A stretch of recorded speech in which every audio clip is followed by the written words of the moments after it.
আমি কিছু ব্লু ডেজির চারা লাগিয়েছিলাম। আজকে তারিখ হচ্ছে 5ই মার্চ। এই ব্লু ডেজির চারাগুলোকে আমি এখন আমার বন্ধুর বার্থডে রয়েছে, এর জন্য গিফট করার জন্য এগুলোকে বেছে নেব। দেখে নিই চারার অবস্থা। এই যে চারার কন্ডিশন রয়েছে, শিকড়ের কন্ডিশন রয়েছে, এগুলোকে সব গিফট করা হবে। যদি আপনাদেরও কারোর লেগে থাকে তাহলে কমেন্টস করবেন। এই যে এটা হয় একটা, তো এই কন্ডিশনে রয়েছে এরা। এই যে ব্লু ডেজির, এটা কি হবে? এটাকে আমি রিপোর্টিং করেই দিয়ে দেবো। এই যে সবাই এই কন্ডিশনেই রয়েছে, এই যে এই কন্ডিশনে রয়েছে সবাই। এখন হয়ে যাবে। আমি এটাকে এখন রিপোর্টিং করছি, দেখতে থাকো। ব্লু ডেজির এই চারাগুলোকে এখন আমি রিপোর্ট করছি।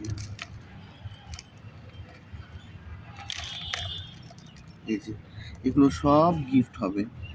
আমি পাশে রেখে দেবো এগুলো এক এক করে সাজিয়ে।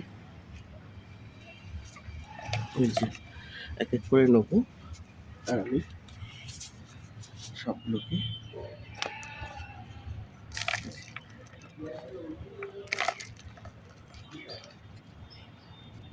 এই যে এক একটা করে গাছ নেবো। এটা বোধ হয় দুটো হয়ে যাচ্ছে, যাই হোক দিয়ে দিই।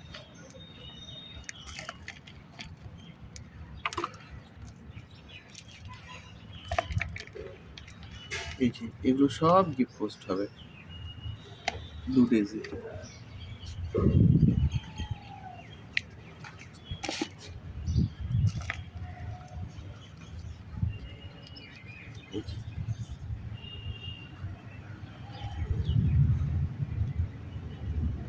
এই যে ব্লু ডেজির চারা,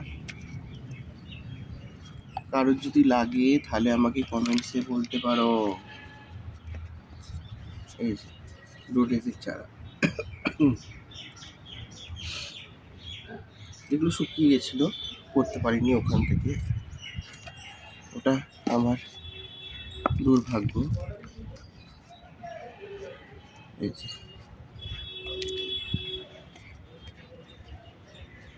এই যে ব্লু ডেজির চারা।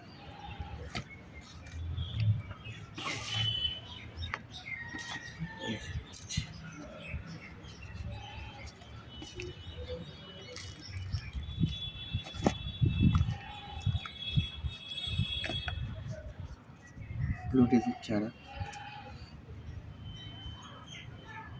একটা থেকে এতগুলো বেরিয়ে গেছে।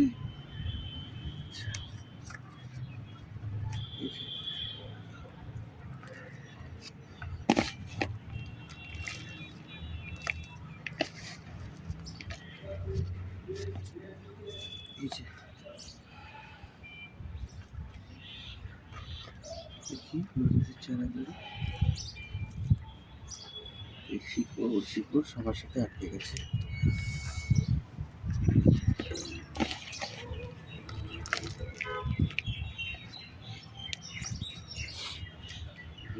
চারা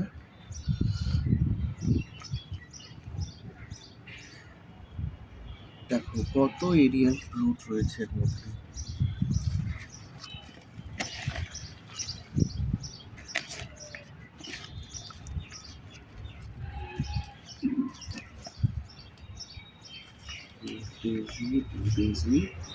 তো ফুলটা অলরেডি দেখে নিয়েছো যে কেমন ফুলটা হয়।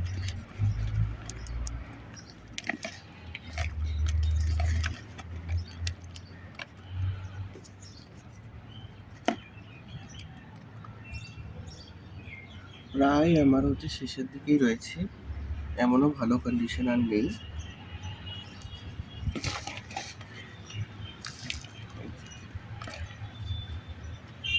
এই যে দেখিয়ে দিই কতগুলো টোটাল গাছ হলো।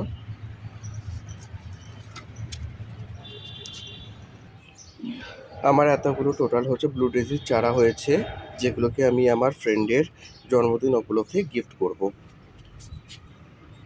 সামনের সোমবার 9th মার্চ, 9th মার্চ 2025। ওর বার্থডে হচ্ছে 10 তারিখে। হ্যাঁ, 10 তারিখে বার্থডে, সোমবার, কিন্তু হচ্ছে কোনো কারণে ব্যস্ত থাকার জন্য ওটা রবিবারে করা হচ্ছে। 9th হচ্ছে সানডে হবে। সরি। ঠিক আছে, ততক্ষণ পর্যন্ত থ্যাংক ইউ।